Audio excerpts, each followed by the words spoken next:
Bonsoir et bienvenue dans l'Africa Newsroom. À la une de l'actualité ce soir, Cheikh Sako a présenté sa démission au président Alpha Condé. Une décision du ministre guinéen de la Justice en réaction notamment à une éventuelle modification de la Constitution. Si le chef de l'État n'a pas encore fait part de ses intentions, certains cadres laissent entendre que l'entrée dans une nouvelle république pourrait lui permettre de briguer un troisième mandat en 2020.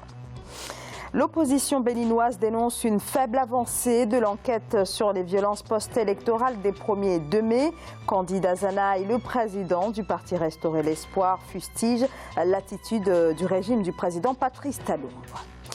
Ebola continue de se propager dans l'est de la République démocratique du Congo, dans le Nord Kivu et l'Ituri. 10 mois après le début de la fièvre hémorragique, le bilan est alarmant. 1200 décès selon l'Organisation mondiale de la santé qui appelle à intensifier la lutte. Pour en parler avec moi ce soir, Sega Goundiam, bonsoir. Bonsoir. Bonsoir. Vous êtes consultant en management, normes et contrôles internes. Sur ce plateau également, Yamboulia Dipama, bonsoir. Bonsoir. Bonsoir. Vous êtes consultant en santé publique et à vos côtés, Tidiane Dabo, bonsoir. Bonsoir. Bonsoir. Vous êtes avocat au barreau de Strasbourg. Place tout de suite à l'actualité.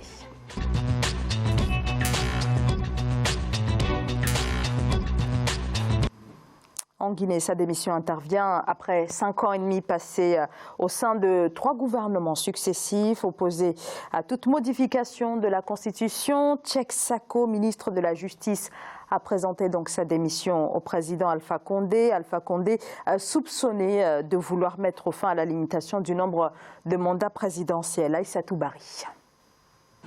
En Guinée, le ministre de la Justice, garde des Sceaux, Cheikh Sako, a présenté sa lettre de démission le 20 mai au président Alpha Condé. Il justifie cette décision dans une lettre par son opposition à toute modification de la Constitution, dans un contexte où le débat sur la révision de la Constitution fait rage dans le pays. Je n'ai pas été associé à la rédaction de la nouvelle Constitution en ma qualité de garde des Sceaux et compte tenu de ma position personnelle contre toute modification ou changement de la Constitution en vigueur, vous comprendrez que je ne puisse plus continuer à exercer la fonction de ministre de la Justice. Ministre de la Justice depuis 2014, Cheikh Sako a pendant un peu plus de 5 ans conservé son portefeuille au ministère de la Justice, par la suite érigé en ministère d'État, ce qui lui valait d'être classé 2e dans l'ordre protocolaire. Tous ceux qui connaissent d'abord Cheikh Sako, d'abord le 3 mai dernier, il a dit devant tout le monde qu'il n'est pas membre du RPG Arc-en-Ciel, parti au pouvoir.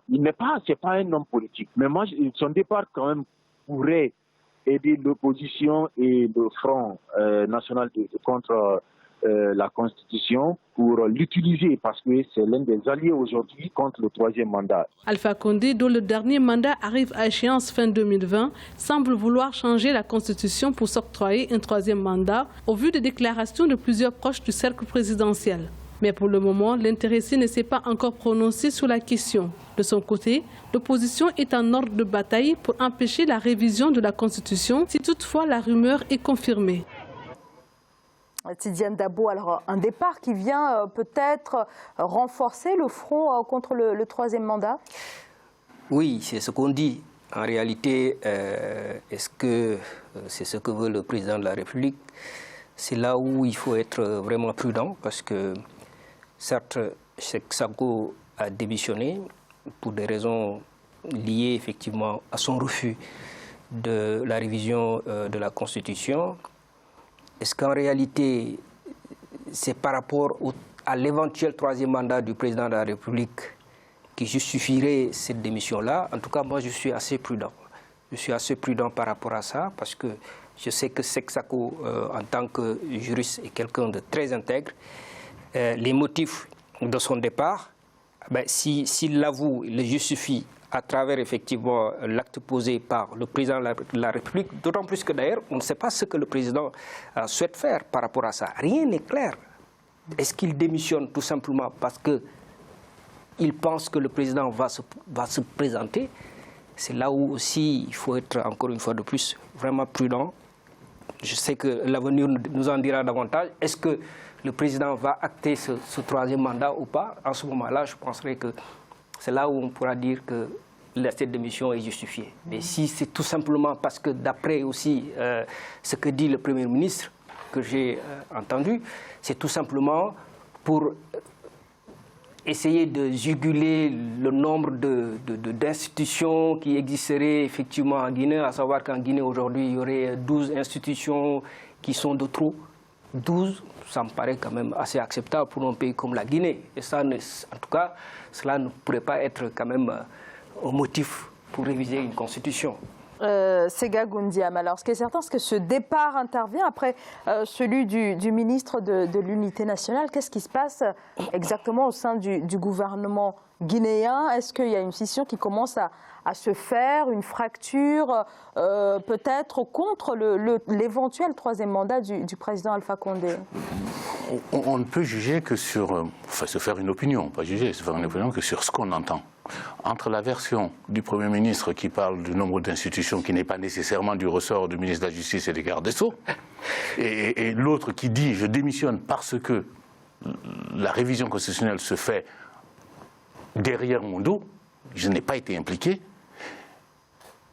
moi j'aurais tendance à croire que le plus crédible, l'hypothèse la plus crédible, c'est celle-là. Oui. L'autre n'a aucun sens. Aucun. Ensuite, n'oublions pas que ce ministre de la Justice et garde des Sceaux est en place depuis 5 ans et demi, qu'il a voulu pousser le dossier des massacres du 28 septembre 2009 et qu'il a été bloqué. Alors soit parce qu'on lui a enlevé les budgets dont il avait besoin, soit parce qu'on l'a bloqué pour d'autres choses. Il ne l'a pas évoqué, mais c'est quand même un passif. Et à force d'avaler des couleuvres, à un moment donné, on n'en peut plus. Yambouya Dipama. Moi, je pense qu'il y a cette démission. De toute façon, il a avancé les raisons de sa démission. C'est par rapport à cette volonté de révision constitutionnelle et qui semble aussi être une piste crédible, puisqu'il n'est pas le seul. Il y a l'autre, il y a le ministre qui vient de démissionner, mais il y a aussi, en octobre passé, il y a eu tout un stratagème pour faire partir l'ancien président de la Cour constitutionnelle qui, au moment de la prestation de serment de Condé, avait dit qu'il ne fallait pas que le président ait une velléité révisionniste de la Constitution. Moi, ce que je note dans cette démission, c'est que tout le monde semble dire que le ministre Sako, l'ex-ministre Sako, était un homme intègre, un connaisseur de ces dossiers. Si aujourd'hui il arrive à démissionner au bout de 5 ans en prétextant qu'il y ait une révision constitutionnelle dans son dos, ça suppose peut-être qu'il revient en harmonie avec sa conscience par rapport à ce qu'il a pu voir dans le gouvernement. Ceci dit, il est quand même aussi comptable des 5 années du président Condé, et que quelque part, si aujourd'hui il s'affirme en opposant par rapport à une velléité de modification de la Constitution, qui d'ailleurs, une Constitution est dynamique, qui répond au substrat culturel. C'est une Constitution peut répondre aux volontés du peuple guinéen à un moment donné. Mais si cette révision constitutionnelle, en tout cas, est axée sur l'article 27, notamment, qui concerne donc le renouvellement, le mandat présidentiel, en ce moment, ça pose un problème. Et c'est peut-être, en restant dans cette dynamique, verrouiller cet article-là quelque part, et puis donner l'opportunité, puisque dans la Constitution, il est bien dit que le peuple guinéen est libre de ses institutions, donc peut choisir les institutions qu'il veut. Donc, ce que le Premier ministre a avancé aujourd'hui, moi, j'y crois moyennement, mais je crois que, comme on dit chez nous souvent, le pouvoir ne se goûte pas, quoi. Donc, j'ai l'impression que le président a envie de rester, voilà, mais il ne l'a pas affirmé, mais dans son entourage, en tout cas, c'est ce qui se sursure. Voilà. Oui, mais... Tidiane Dabo. Oui, c'est ça, en fait, c'est ce que je disais tout à l'heure. C'est vrai que en Guinée, c'est extraordinaire. Voilà un président qui veut une révision de la Constitution, mais ne dit pas ce qu'il va réviser, en fait, en réalité. Ouais. Moi c'est ça mon problème, en fait. On dit révision, mais qu'est-ce qu'il y a derrière ces révisions? Quels sont les articles qui sont visés? Est-ce que le mandat présidentiel a été visé? Mais là-dessus, rien du tout. Donc, l'essence même de cette révision, c'est quoi? C'est ça le problème de cette démission du SEC. Parce qu'aujourd'hui, on peut lui reprocher d'être parti peut-être précipitamment, mais en réalité, aujourd'hui, on peut lui reprocher aussi le simple fait, peut-être à son corps défendant, de se précipiter. Parce qu'il aurait pu effectivement tenter de convaincre le président de la République d'éviter de toucher, par exemple, le mandat présidentiel, ce qui est tout à fait, en tant que garde des Sceaux. Alors après, on ne connaît pas les négociations, les tractations qui sont menées entre le président de la République et le gouvernement. Oui, mais le problème, c'est que, bon, lui, il dit tout simplement, c'est vrai, qu'il n'a pas été consulté dans le cadre de la révision constitutionnelle. C'est vrai que quand vous êtes garde des Sceaux, en parlant de la Constitution, vous devez être le maître d'œuvre. Plus ou moins. En principe, voilà. en collaboration avec la présidence de la République, parce que quand même, au niveau de la présidence de la République, il y a les juges qui sont les conseillers du président. Donc, vous chapeautez effectivement la révision constitutionnelle. D'ailleurs, c'est vous qui allez défendre à l'Assemblée la nécessité justement de passer soit par voie référendaire ou par voie quand même parlementaire. En l'espèce, lui, il estime qu'il n'a pas été consulté. Quand même, c'est uniquement sur ce motif-là, c'est un motif de démission. Moi, non, c'est pas ce qu'il a dit. Non, il dit qu'il n'a pas été consulté. Et personnellement, il est contre. Et il est contre la révision constitutionnelle. Si on s'arrêtait au seul fait qu'en étant garde des Sceaux, qu'il ne serait pas consulté pour cette révision constitutionnelle, on peut effectivement comprendre sa démission. Parce que moi, qu'est-ce que je sers dans un gouvernement si la Constitution devait être révisée, que je ne sois pas consulté. Mais, on voit bien que sa démission va au-delà du fait qu'il n'ait pas été consulté. C'est plutôt parce qu'il est contre cette révision de la Constitution. Si on reprend les différents éléments, je crois que nous avons tous un certain nombre d'expériences en tant qu'observateur de la vie politique, pour comprendre que s'il n'a pas été impliqué, c'est qu'on le sait opposé. Et si on le sait opposé, on l'a contourné de façon à ce qu'il ne puisse pas ralentir ou bloquer. Ça paraît plus que logique. Ensuite, il aurait dû défendre éventuellement sa position. Mais on peut le changer juste avant. Donc de toute façon, la durée de vie de son ministère était limitée. On peut aussi faire cette hypothèse qui n'est pas complètement idiote. Mais si on va un peu plus loin encore, il est bien placé, soit directement, soit par ses hommes au niveau du ministère de la Justice, pour savoir qu'il y a quelque chose qui est en train de se passer. Dernier point, il y a deux façons de prolonger son mandat. Soit on modifie la Constitution en prévoyant un troisième mandat ou un truc illimité, soit on modifie la Constitution en disant qu'on a tout effacé de la Constitution précédente, donc on repart dans une nouvelle logique. Même en maintenant les 2 ans, on peut le faire. Mais...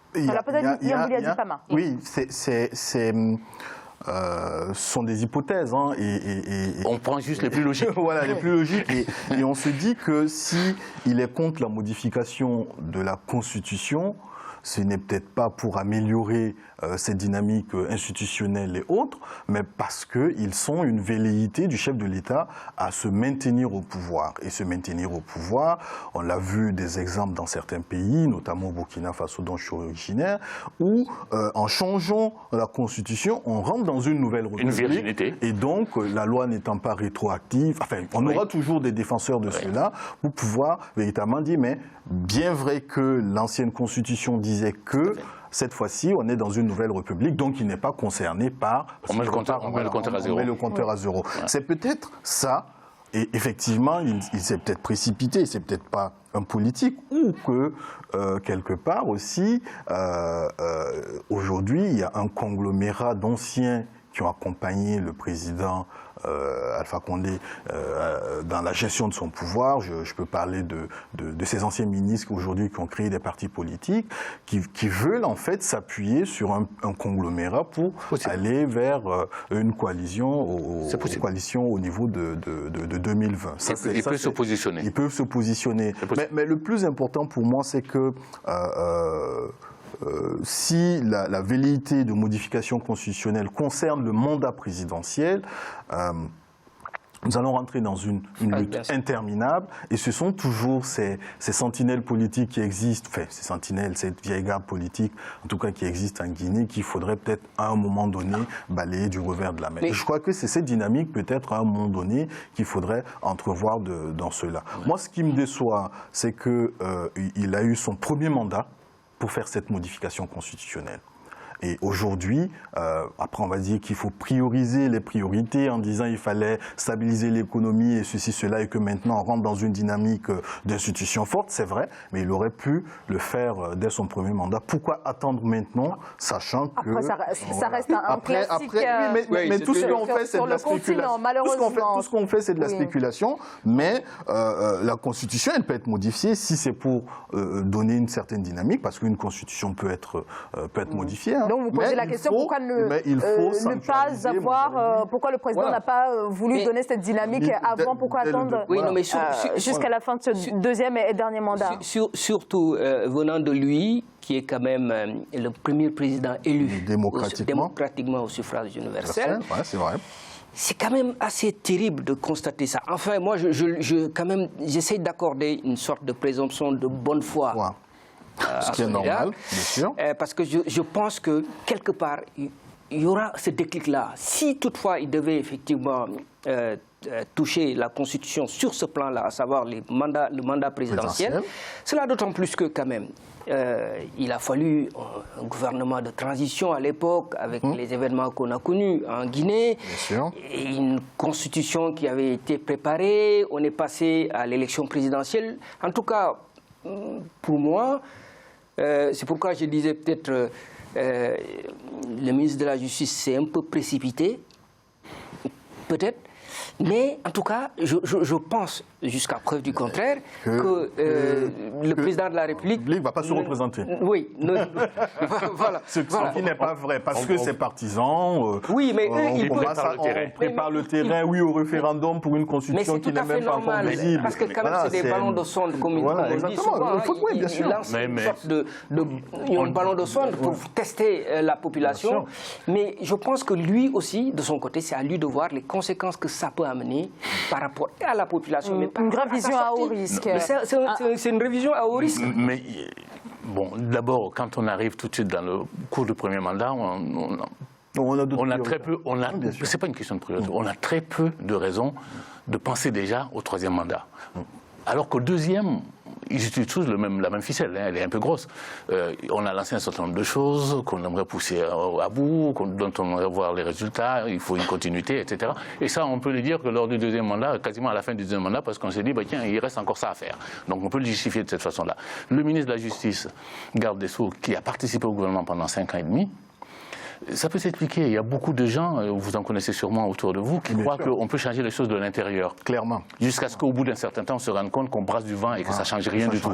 Ça peut jouer. Ouais. Mais il y a une dernière chose, des choses complètement objectives. Quand on regarde la façon dont Alpha Condé et ses gouvernements ont géré les contrats, les renouvellements, les résiliations, les nouveaux... Quand on voit ça, on se dit, il y a quand même quelque chose qui n'est pas très net. Et ce pas très net peut justifier qu'on prolonge. Et un ministre de la Justice est au courant de tout ça. Merci à tous les trois. Je vous donnerai la parole, Tidiane Dabo, et je crois que Yambouli Dipama voulait également intervenir sur cette démission du ministre guinéen de la Justice. Mais on va marquer une courte pause, on se retrouve dans quelques instants. À tout de suite.